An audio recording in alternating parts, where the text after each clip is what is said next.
Sonic Mania is truly Sonic's return to form, and for better or worse, it's pretty much exactly what you would expect from a classic Sonic game. It truly deserves the title of Sonic 5. Sonic 4 is already taken by Sonic Advance, and you know it. While it's not a perfect game, it deserves much of the praise it's received. One of the game's strongest points is its soundtrack, produced by T. Lopes. Lopez?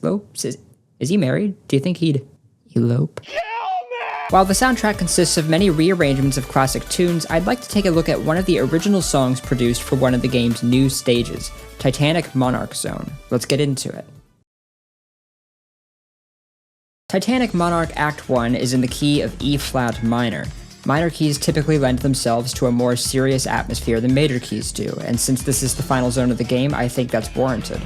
Rhythmically, the song marches along in common time at a moderate 115 beats per minute.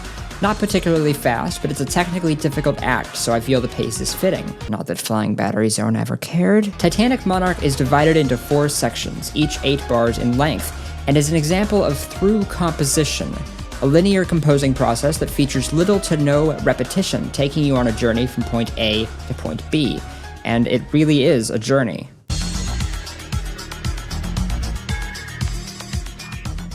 Titanic Monarch introduces itself in a dark, menacing fashion with a chaotic mix of sounds. A simple electronic drum rhythm sets the pace, while the sputtering sounds of a dial-up connection can be heard in the background, which I would say reflects the complex mechanical nature of the location. Alongside this, a synth bass articulates pointed, stabbing rhythms, ending every other phrase on a tense, dissonant note.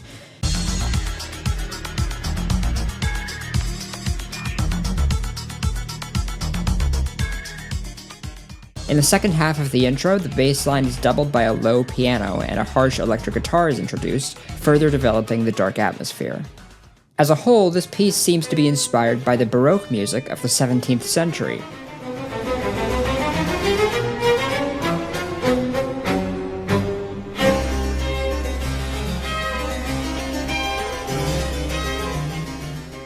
Baroque comes from a Portuguese term meaning oddly shaped pearl, and was once a derogatory term for a style of music that prided itself on its flair for the dramatic. The most obvious callback to Baroque music within Titanic Monarch is the use of the harpsichord, which dances about in a consistent semi-quaver rhythm.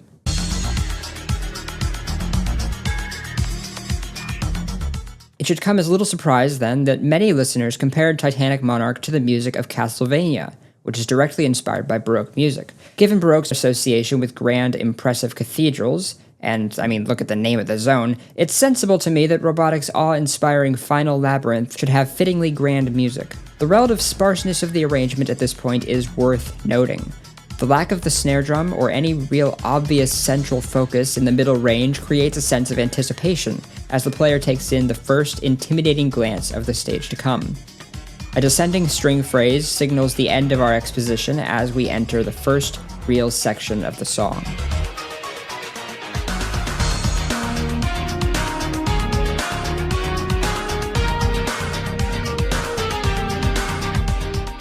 The A section of Titanic Monarch can most accurately be described by the term bravery. In spite of the initial intimidation, Sonic presses forward with steadfastness. The chaotic noise is gone as a snare drum enters to drive the pulse forwards. A synth doubled by tubular bells provides a melody built almost entirely out of crotchets, giving a clear sense of purpose and direction to the music. These long notes at the end of each phrase are extremely important, especially within a melody with so little rhythmic variance. They give the listener time to digest each set of notes, which helps to establish a clear structure. Harmonically, an E-flat minor 7 chord fills out the background for 2 bars, and then is followed up by a very peculiar sounding C minor 7.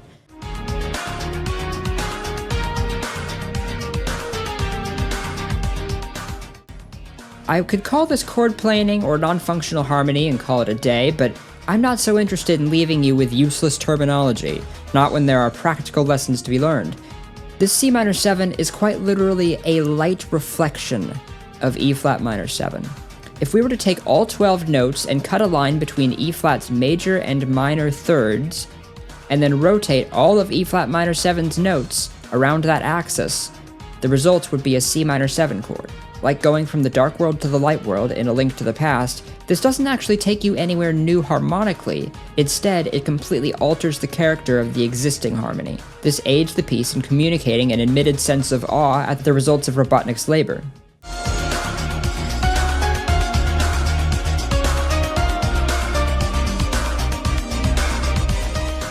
The harpsichord returns as the melody is transferred to a new instrument, a synth overlaid onto a piano. The melody is now syncopated, as Sonic has eased into his settings, becoming more familiar with the terrain, and a confident sort of easygoingness has replaced his initial serious disposition.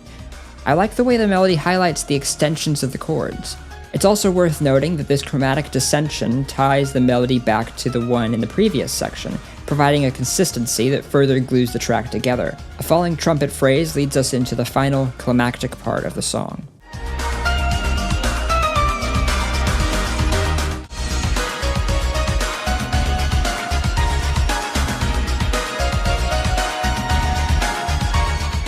The easygoingness of the previous section now explodes into a triumphant, exciting confidence. The fairly static harmony of the previous three sections is replaced by a dance between the flat 6 and flat 7 chords, providing a huge sense of harmonic momentum. The melody climbs upwards in a clear, consistent rhythmic pattern, accented by trumpets at the ends of each phrase. Note the contour of the melody. While the notes and intervals aren't exactly the same, it calls back to the melody from the A section.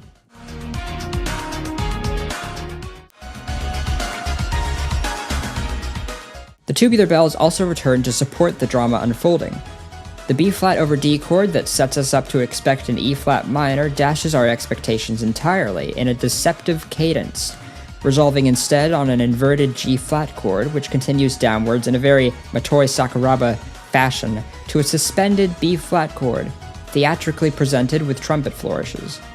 The suspension is resolved as the bass jumps up to D, which finally makes its way back to E-flat minor as the track loops back around to the start.